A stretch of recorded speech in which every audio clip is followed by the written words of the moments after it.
All right, we're doing the standard algorithm 32 times 48. So we're gonna go ahead and get started. I like to cover these up and just focus on the 8. And so we're just going to do 32 times 8 first, and then we'll bring that 4 back in. We're gonna go right to left, so 8 times 2, and then 8 times 3. 8 times 2 is 16, and we carry the 1.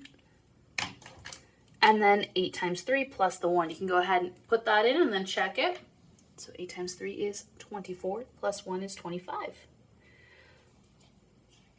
All right, we're done with the 8. So we're going to cross it off. And if you want to cross off that too, you can. We already used it. Now we're going to come down and we're going to do the 4. And so basically, we already did 32 times 8, and now you're just doing 32 times 4, except it's not really a 4, it is a 40. So you're just putting that 0 in now, because you do 32 times 4, and then whatever you get, you just add a 0 to show that it was 32 times 40. So we put the 0 in first, and that is what the yellow box is for. And now we're just going to go through and do the same thing. 4 times 2, 4 times 3. So go ahead, pause, try that on your own, and then we'll check it. 4 times 2 is 8, and then 4 times 3 is 12. So look what we have here. The 256 is 32 times 8. The 1,280 is 32 times 40.